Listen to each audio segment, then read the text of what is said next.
For years, I was convinced that laziness was destroying my life. Every night, I'd promise myself tomorrow would be different. Tomorrow, I'd wake up early, hit the gym, read that book, finally build those habits I kept talking about. But tomorrow always looked like today. Scrolling endlessly, reaching for snacks I didn't need, putting off everything that mattered. The worst part wasn't even the failure itself. It was the crushing awareness. I knew exactly what I should be doing. I had the knowledge, the plans, the intentions. And yet, day after day, I'd watch myself do the opposite. That guilt ate at me more than anything. Then, something clicked. A single insight that flipped my entire understanding upside down. What if laziness wasn't my flaw? What if it was actually my brain working exactly as designed? That's when I stumbled upon something called the 20-second rule. It sounded almost too simple to matter. But once I started applying it, everything shifted. Not because I became more disciplined, but because I stopped fighting against how my brain actually works. Here's what nobody tells you about laziness. Your brain isn't broken. It's brilliantly efficient.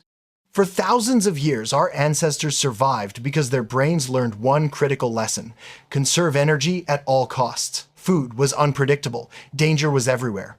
The humans who survived were the ones whose brains became masters at finding the easiest, safest path through each day. That ancient programming is still running inside your head right now. Your brain doesn't care that you live in a world of abundant calories and climate-controlled rooms. It's still trying to save energy like your next meal might not come. That's why picking up your phone feels like breathing, while picking up a textbook feels like pushing a boulder uphill. But here's the beautiful part.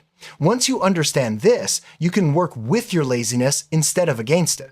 You can engineer your environment so that the path of least resistance leads exactly where you want to go. Enter the 20-second rule. Psychologist Sean Akor discovered something fascinating while studying human behavior. He found that if starting a behavior requires more than 20 seconds of effort, we're drastically less likely to do it. And if something takes less than 20 seconds to start, we'll do it almost automatically, even when we know it's not good for us. Think about it. Opening TikTok. 1 tap, 2 seconds. Going for a run, find clothes, change, find shoes. Walk outside, maybe 10 minutes of friction. Your brain calculates this instantly and chooses the easier option every single time. So the strategy becomes obvious. Add 20 seconds of friction to bad habits, remove 20 seconds of friction from good habits. Let your laziness work for you instead of against you. Let me tell you how absurdly well this worked for me. I used to keep cookies and chips in my kitchen drawer, right at eye level. Every time I walked past, my brain would whisper, "Grab some." Not because my body needed food, just because it was right there. Effortless. I moved those snacks to a high cabinet behind heavy pots. Getting to them now required pulling out a chair, moving things around, reaching up, maybe 30 seconds of effort total. You know what happened? I stopped mindlessly snacking. Not because I developed superhuman willpower overnight, but because my lazy brain decided it wasn't worth the hassle. Same thing with Instagram. I deleted the app from my phone. Now when I want to check it, I have to open a browser, type the URL, enter my login credentials. Just 20 to 30 seconds of extra steps. But that tiny bit of friction breaks the automatic impulse. My brain goes, too much work, and I move on with my day. On the flip side, I made good habits ridiculously easy. Every morning, I place a book on my pillow. So when I collapse into bed at night, there it is. I don't have to decide to read or remember where my book is or go searching for it. It's literally in my hands. The path of least resistance became reading. And suddenly, I was reading 30 minutes every night without setting a single goal. That's when everything made sense. The enemy was never laziness. It was friction. There's a concept in behavioral psychology called activation energy. Just like you need a spark to light a fire, you need a certain amount of mental energy to start any action. The more obstacles between you and that action, the more energy required. And when the required energy exceeds what feels easy, we procrastinate, we delay, we never begin. Researchers like BJ Fogg and James Clear have shown this repeatedly. Your environment shapes your behavior more powerfully than your motivation ever could. If your phone sits on your desk, you'll check it constantly. If your running shoes are by the door with your workout clothes laid out, you're exponentially more likely to exercise. If your desk is cluttered and distracting, Studying becomes nearly impossible. This isn't about willpower. Willpower is exhausting and unreliable. This is about intelligent design. And the beauty is, you don't have to change who you are. You just have to move things around. Let me give you the exact playbook I used. From junk food to nourishing meals, hide or remove unhealthy snacks, make them inconvenient. Meanwhile, wash and cut vegetables and fruits in advance, leave them visible in clear containers at eye level. When you open the fridge hungry, the healthy option is the easy option. From endless scrolling to intentional phone use, delete social media apps entirely or, at minimum, log out after each use. Install website blockers like Freedom or Cold Turkey. Keep your phone in a different room while working. Replace the immediate access with a hurdle, even a small one. From binge watching to reading more, log out of streaming services, don't save your password, hide the remote in a drawer. Put a book on your nightstand or couch. Open to the exact page where you stopped. Leave a bookmark with a question or interesting thought to pull you back in. From staying up late to healthy sleep, set an alarm for your bedtime routine, not just your wake-up time. Plug your phone charger in another room so you can't scroll in bed.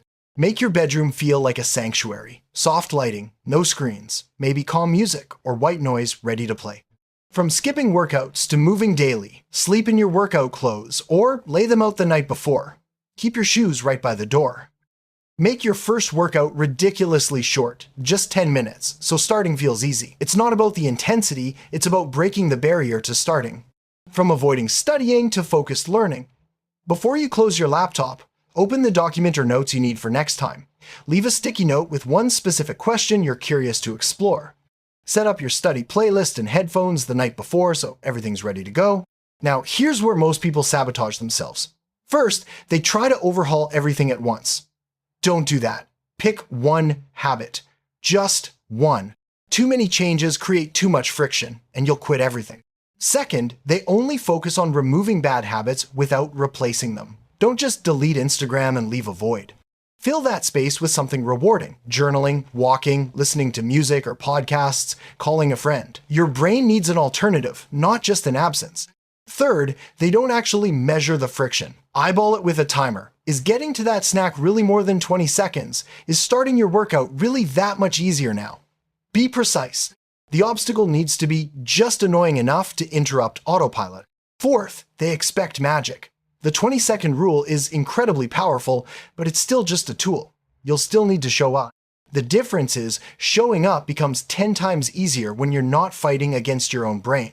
Look, discipline isn't about becoming someone you're not. It's not about white-knuckling your way through life.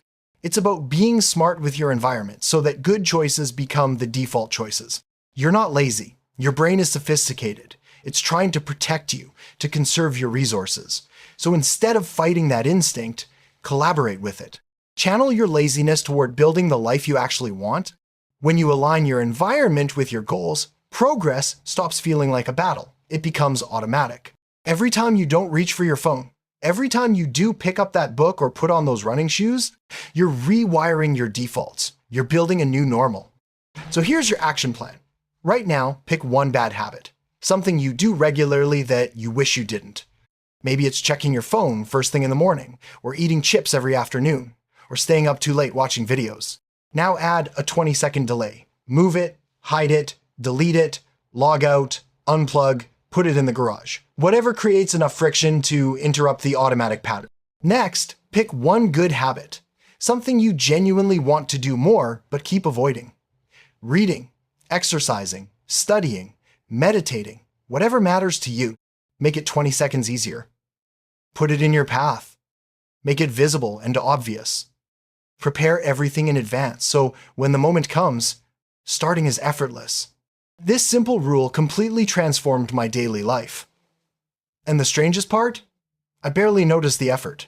I stopped wrestling with myself. I stopped waiting for motivation to strike. Because once you make the right thing, the easy thing, everything else falls into place naturally. Here's the truth. You don't need more discipline. You need less friction. Stop fighting your brain. Work with it. Harness your laziness. Make bad habits harder. Make good habits easier. That's it. 20 seconds is all it takes to change everything.